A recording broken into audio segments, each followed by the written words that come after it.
Hi, this is Rick Osborn, your online health, wellness, and life coach, and I'm here to talk to you today a little bit more about boundaries. In my last blogcast, I talked about BAD, or boundary amorphic disorder, and that is a disorder where basically you have no clearly defined boundaries in your life, which of course leads to heartache, suffering, problems, crisis. And so I want to talk to you a little bit more today about boundaries, healthy boundaries, and what they are. Wiktionary defines a boundary as the dividing line between two areas.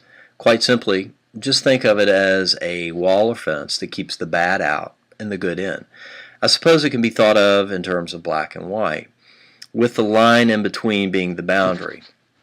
Now, over the course of the next several blogcasts, I'll attempt to delineate between the two, the good and the bad, on each side of the boundary line. But for now, let me try to help you get a better image of what healthy boundaries are. It's not a difficult concept, but many times, for those who find themselves in a cloud of crisis or despair, understanding, recognizing, and establishing healthy boundaries may not be as obvious or as simple as you might think. So let's define boundaries. Now, I'm not going to get complicated here trying to define what boundaries are, so I'll attempt to draw you a mental picture. Here are a couple of examples to think about to help understand what boundaries are. Now try to imagine each situation for yourself.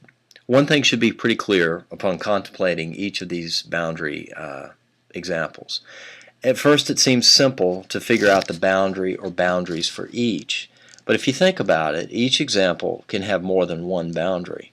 In fact, many may have several depending upon the circumstances and the desired outcome. Example number one, the island. Okay, you're on a small island in the ocean, all alone, and you can't swim. So what are your boundaries? In this situation, with a desire to stay alive, it would seem that the only clearly defined boundary is the coast or the shoreline. On an island, you'd have the freedom to explore wherever you like, as long as you stay away from the water, since you can't swim. But, now what if there are also dangerous creatures on that island? Perhaps there's snakes that nest in or around the base of certain trees in the wooded areas of the island. How would this affect your boundary lines? Instead of having the freedom to roam all over the island, you'll need to stay out of the woods to avoid being bitten by a poisonous, life-threatening snake. Or what if you taught yourself to swim? How would that affect your boundary? My point is simple. Every situation or circumstance comes with its own set of boundaries. And many times these boundaries are situational and relative to the person involved. Example number two, the recovering alcoholic. For a person addicted to alcohol or an alcoholic, boundaries are going to look very different than for someone who doesn't have a drinking problem. As a recovering alcoholic, some of the boundaries might look like the following. Maybe the person avoids pubs and bars. Also, an alcoholic should avoid the beer and wine aisle in the grocery store. A recovering alcoholic should avoid social situations where alcohol is being served. Avoiding friends who drink during social hours. Avoiding those who don't support you being a teetotaler or one who doesn't drink. Friends who insist on your social drinking instead of being abstinent. These are just a few of some boundary lines or properly placed boundaries in a recovering alcoholic's life.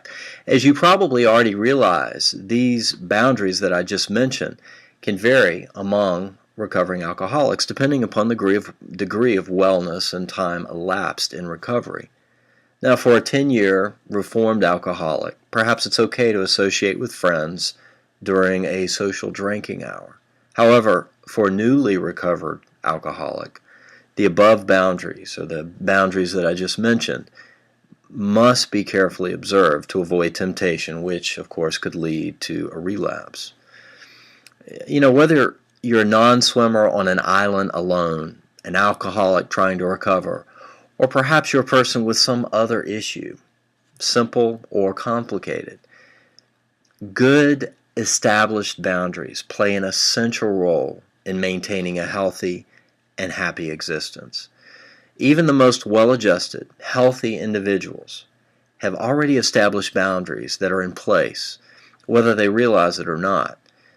Boundaries are an essential part of achieving healthy balance, success, and happiness in life. Okay, so what's your takeaway from all of this? Well, on a more personal level, what are your boundaries?